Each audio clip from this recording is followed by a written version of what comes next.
possession.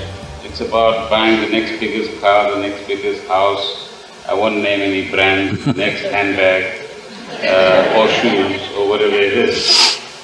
How do you reconcile that ethic of just acquisition at any cost, sometimes with great debt, and if you like, the kind of value system that yoga would teach one, or ask one to embrace? See, the yoga does not teach any value system, that's the beauty of it. The yoga only strives to give you methods to create an experience of inclusiveness. From your inclusiveness, from the experience of inclusiveness, see, suppose you experience the person next to you as a part of yourself. I don't have to tell you, be nice to them, don't kill them, don't harm them. All these things not necessary. Now about wanting more. Wanting to be more is natural in a human being. Whoever you are, whatever you are, you want to be something more than what you are right now. If you know only money, you're thinking more money. If you know only handbags, more handbags because you can't make it bigger because you got to carry it more handbags. And if you know wealth, more wealth. If you know knowledge, more knowledge. If you know love, more love. Whatever is your currency. But every human being is striving to be something more than what they are right now. If that more happens to you right now, what next? Hello? More. If that more happens, what? More, all right. If you look at this carefully, this process of wanting to expand consciously, if you look at it, how much more would settle you for good if you see this? You clearly know that you are looking for an infinite expansion. If I make you the king or queen of this planet, would you be fulfilled, I'm asking? Don't look at me hopefully, I will not… I'm not known to commit such blunders You see, the principle of acquiring more is causing trouble in the world because the world is becoming increasingly, like South Africa and many other countries, including India, more unequal. So I picked up some interesting numbers. This is when finance ministers do look at numbers. That global private wealth in 2015 rose to $168 trillion, if you can imagine that. And that's a 5.2% increase. And the greatest increase comes from Asia Pacific. China has now over 2 million millionaires amongst them. India is growing fast in that direction as well. The Asia Pacific region grew in wealth at 13%. To $37 trillion of wealth amongst the top brackets.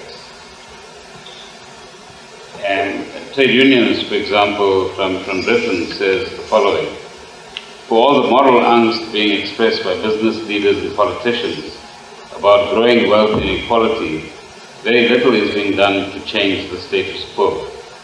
Unless companies here and across the globe rein in executive salaries, pay their fair share of taxes. I'm sure by now all of you have heard about Panama, a country that you didn't think existed, and invest in decent jobs, the yawning gap between the haves and the have-nots will continue to grow. That's the dilemma which is causing all sorts of difficulties, both within countries and within the globe as a whole. What's an alternate way of looking at the question of wealth and greater equity in the globe? See, the search for this wealth is what creates all sorts of conflicts amongst human beings and contradicts the kind of ethic that I think that you are promoting. No, I'm not promoting any ethic. This is what I want to say. Human beings want more. If that more happens, they want more and more and more. So if you really look at it, what they're looking for is not more, they're looking for all. They want all. That's why I said, if you become the king of this planet, will it settle? No, you will look at the stars. This is the nature of the human being. You cannot contain this. You can give as many ethics as you want, you can give as many pacifist philosophies as you want, you cannot contain the desire of even one human being because the longing to expand is inevitable within the human being. Now, if you want to expand in a limitless way, trying to do it physically is a foolish thing. Your desire is fantastic. Infinite expansion is a fantastic desire. The method is hopeless. This will not happen by having more cars or more bags, whatever is your thing.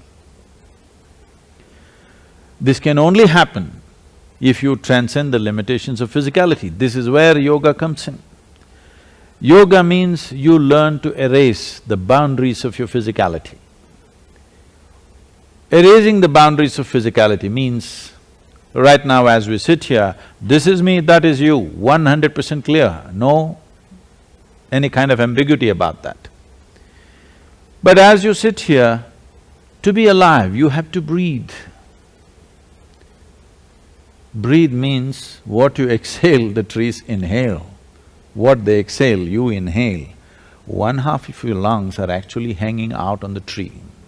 So, or in other words, what you think is you is not some kind of a solid state. Every day something comes in, something goes out, transaction is happening, not just on the level of food and breath. Every subatomic particle is in transaction with everything else in the universe. Yoga means that this reality of your existence you begin to experience. It is not a philosophy, this is modern physics which is telling you that you don't exist as an individual, it is happening as one big happening.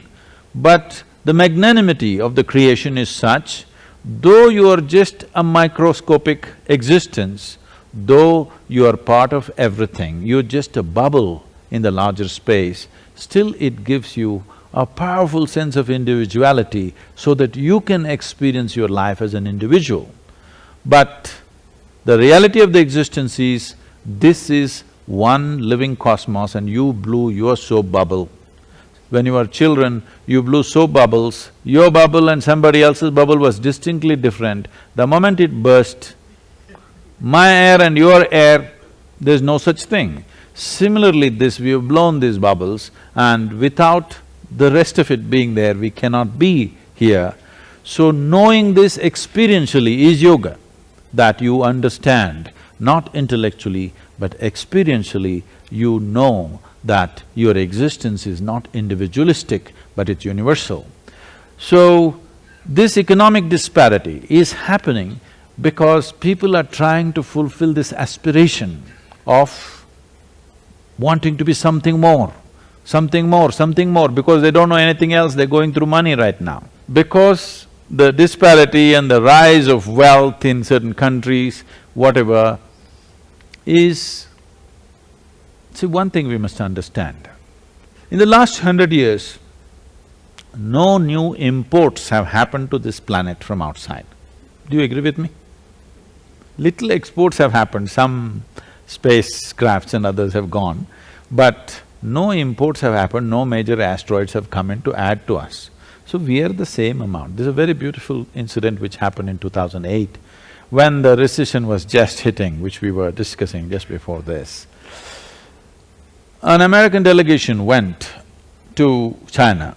I happened to be in the economic forum at that time, and I saw the entire American delegation was carrying, a mile-long faces, all in a state of depression because they had a few billions less than before. What they had 4 months ago, a few billions less, so they were all miserable. So they asked me to handle a session called Recession and Depression at the World Economic Forum. So I said, recession is bad enough, now you have depression. The way we have structured our economic engine, the way we have structured the economy of this planet right now is such, if you fail, you will be depressed. If you succeed, we will be damned for good. Yes. So I said, it's better you're depressed. At least you can sit down and think, what are we doing wrong? No more has happened on the planet. We've just turned one thing into another, another thing into another. Nothing more we have added to the planet, right? So our delegation went to China, American delegation, and they were all in a state of depression. So a Chinese wise man gave them a lesson. He took a chair and placed it in front of a mirror. And he said, see, there are two chairs now, one here, one in the mirror. He went and stood between the chair and the mirror and said, now there's only one chair, and now you're depressed. There always was only one chair, there always will be only one chair. But in the marketplace, you can place two mirrors and create 10,000 chairs or 1,000,000 chairs if you want. But there has always been only one chair, let's learn to sit on it properly. Let's make sure everybody can sit on it somehow. So this wealth creation, generation, disparity, all said and done, I am not saying it needs to be fixed, yes, it needs to be addressed, definitely. But one thing is clear, all of us, compared to how our parents were living, materially, we are living better than them, yes or no? Please, you must admit. Compared to our grandfathers, we are living way better than them, yes or no? Compared to our great-grandfathers, we are living way better than them. Or in other words, we are the first generation enjoying these levels of comforts and convenience. Let's not whine, let's strive to do what we want, but we can do it joyfully. We don't have to become miserable simply because somebody else has more. This more business will go up and down, who has more, who has less, keeps happening. But the important thing is, we look at somebody else and we become miserable. Yes, this disparity must be addressed. The ownership of the property, unfortunately, is going into a few hands in the world, which has to be fixed. But how will you fix it? If you try to fix it, you will move towards communism. It's pointing in my direction. No. I used to belong to the South African Communist Party.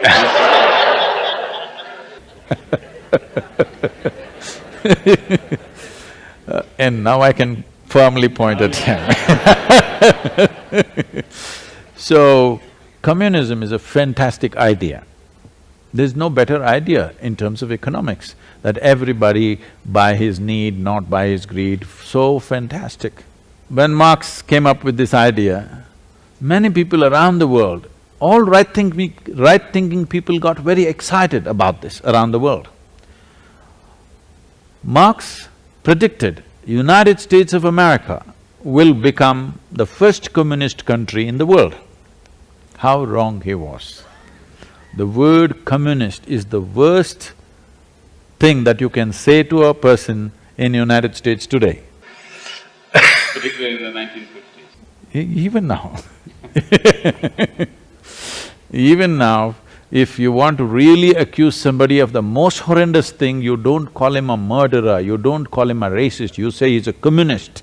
That's the worst thing. No, that happened in South No, now I'm not pointing at you. No. I'm pointing down here. That's what we were called in South Africa, Yes. whether you were there or not. So, this happened. Mark Twain was so excited about this communism, so he went to Russia. So he was walking in a country road and he saw a country gentleman with two hens under his arms walking. So he caught up with him and said, comrade, is it true? Are you a communist, he asked. He said, yes, I am a party member. So is it true that if you had two bungalows, you would give away one to somebody who doesn't have? He said, of course, I'm a party member, I would do that. He asked, if you had two carriages, would you give away one to somebody? He said, of course, I hold office in the party in my village, I would definitely do that. If you had two chicken, would you give away one to somebody? He said, what the hell, this is all I have. So, what was a fantastic idea became a ridiculous thing in practice because people who had nothing wanted to share. When people who have something want to share, it'll become a beautiful thing. I have a lot and I want to share, this would become a beautiful thing in the world. But people who had nothing, the poorest of the poor societies, they took to communism because they got nothing to share. But if the richest became communist, what a wonderful world we would have created. This was the vision of Marx. But unfortunately, he might have known a lot about economics, but he misjudged human beings.